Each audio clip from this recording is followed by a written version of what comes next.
Good morning, everybody. I'm Sarah Jakes from Spinelli High School in Turin, and I am joined today by Thayer Lavielle, Executive Vice President and leader of the collective Wasserman Media Group's division dedicated to female athletes. She has worked with world-class athletes, both men and women, in different roles, and intimately knows the challenges facing women athletes in today's professional sports market. Thayer, thank you for joining me. It's a pleasure to be here, Sarah. We are here today to talk about gender discrimination in sports and how we can help women advance in the sports world. Throughout sporting history, women have always been discriminated against. They could not participate in sport events. They were not thought physically capable of playing sports professionally, etc. Over the past 30 years or so, attitude has changed. But there is still so much to be done before true parity is reached.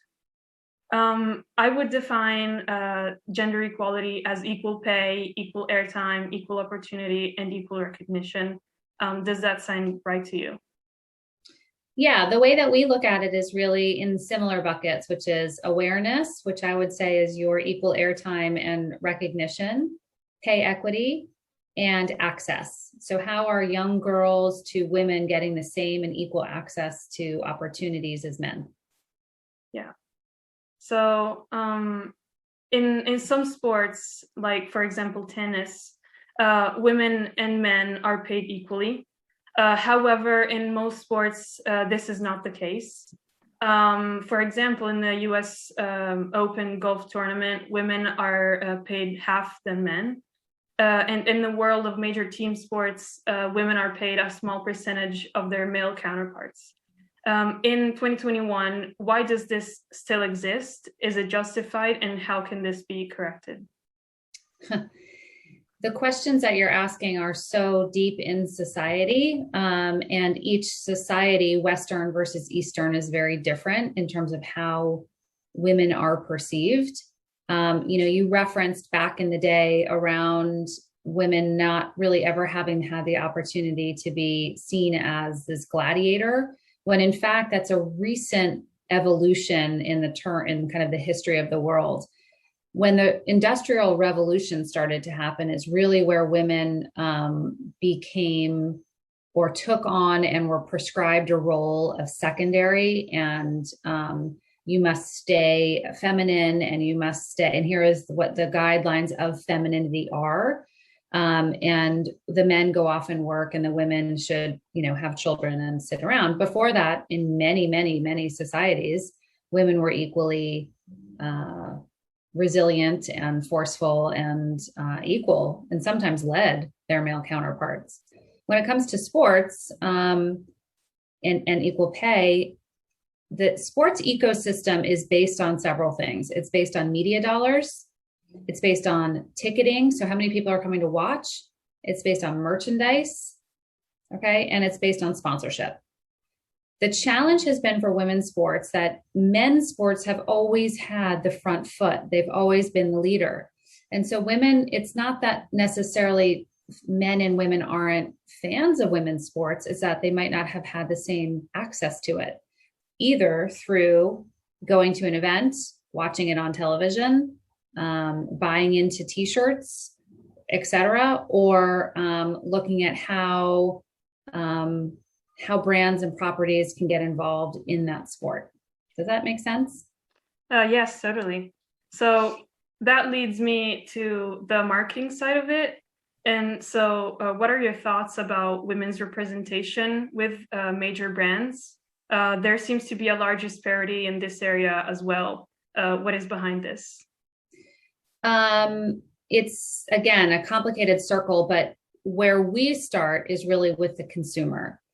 So you have in the ecosystem of women in sports, you have a fan and a consumer first, right? So you might be an athlete, Sarah, but you're also a fan, and you also like to buy things. And in this coming decade, women will dominate the economy. In the United States, women will own 2/3 of the economy and the wealth in this country, in America. That's an enormous power shift. And so in the sports ecosystem, therefore, men's and women's sports need to pay a lot more attention to women as fans. and women as consumers in order to continue to get their money for revenue around tickets, revenue around eyeballs, revenue around sponsorships and merchandise. When it comes to real brand sponsorships and athletes, generally those are based on valuations that are looking at what is the reach of an athlete, how far and wide are they known. There's all sorts of different measurement tools that have been kind of created over the past. Some are relevant today, some are not. A lot of it has to do with social media and social impact. In reality, what we feel is left off the table is how impactful those athletes are on their own field of play, not in comparison to men, but in comparison to themselves. So it's this this kind of cycle of a wheel where you have to have all things rising at once, not just one piece at a time getting better, because the others need to work alongside of it to make more money and opportunity for women. There are a lot of brands right now who are very invested in the women's sports space. There's a stat, Sarah, that says that 84% of all sports fans are interested in women's sports, men and women. Okay. So if 84% of all sports fans are interested in women's sports and something like 64% of them are men, how do you start to engage those men into what these women's sports are?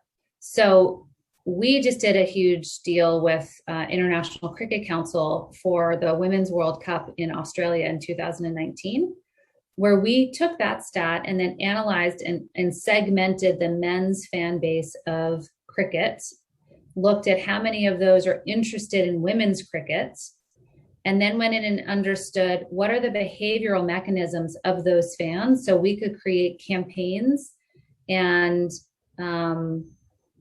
sponsorship opportunities that would keep these male fans interested. So it's not just about women liking women's sports. It's about how do you engage dads and brothers and fathers and regular general male fans into seeing these women as true competitors in and of their own right. And with that, sponsors follow.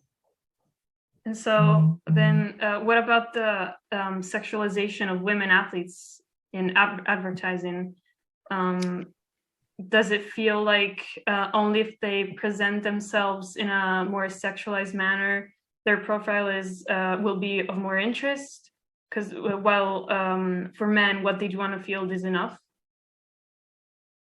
Right. So I think that's a complicated conversation by culture and honestly by athlete. The athletes that we represent, we choose not to have them participate, or they really choose not to participate in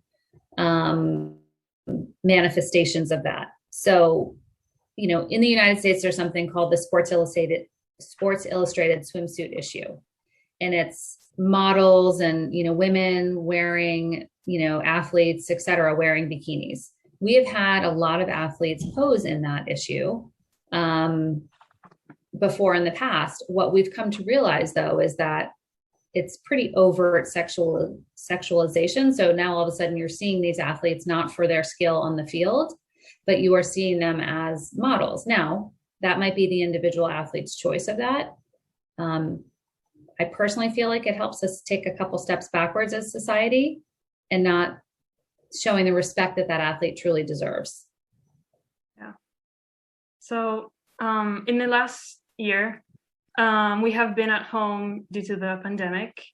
So how has the sports world reacted, and how did the pandemic help women athletes gain more visibility, if that's the case?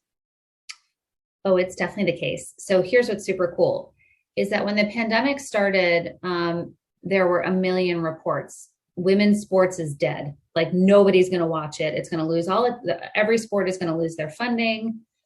Bad news for women in sports.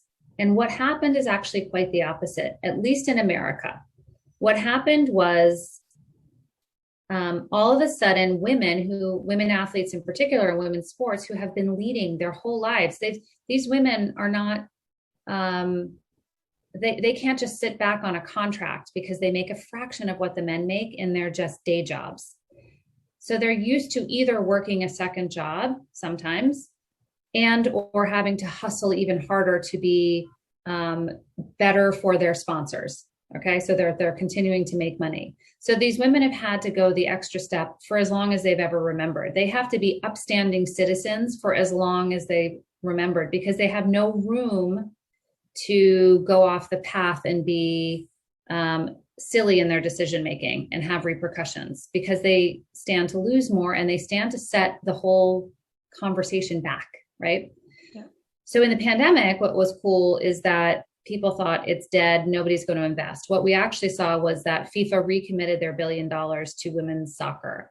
Brazil recommitted to paying their men's and women's soccer team equally in Brazil. Okay, talk about a pretty male-dominated country. That's impressive.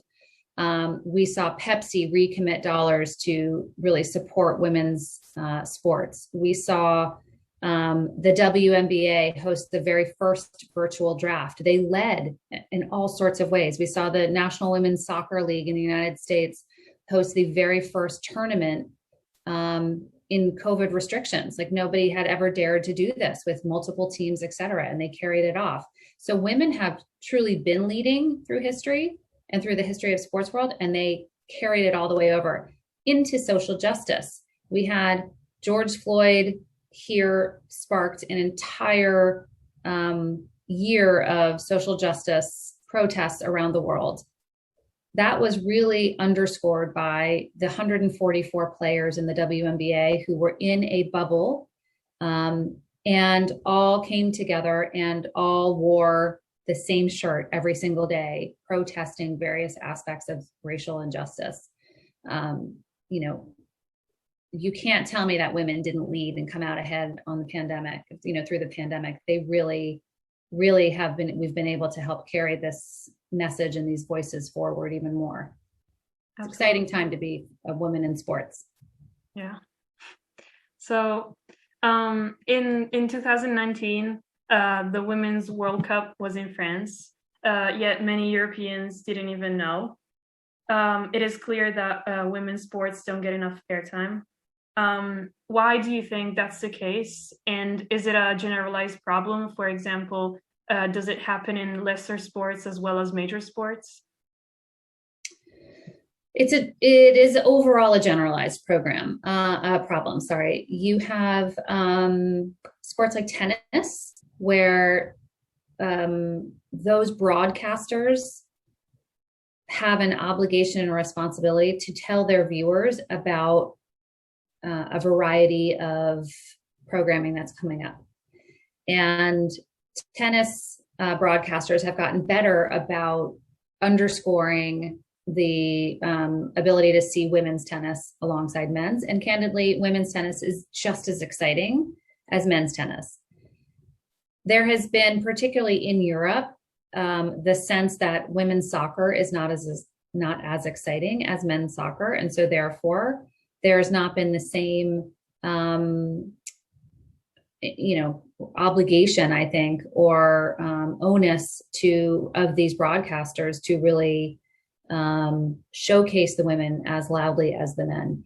You have to remember, in Europe, it's a pretty entrenched ecosystem of soccer and soccer teams, or football teams, whatever you want to call it.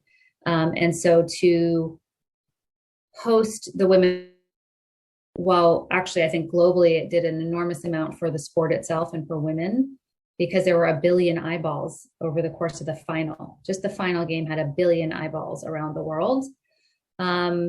It still felt like women's soccer got a little pat on the head, like, good job. Really, I think what it actually did fundamentally across these countries and these teams was make them actually invest individually into their women's soccer team. For decades, the U.S. women's soccer team was the one to beat. Now you're seeing other teams, other countries who have invested dollars in training, et cetera, start to compete more readily. And the U.S. has, a lot more competition. Yeah. Sounds like we still have a long way to go before we really achieve gender equality in sports. And thanks to people like you, it feels like we're going in the right direction. So thank you for taking the time to do this interview. Thank you for having me.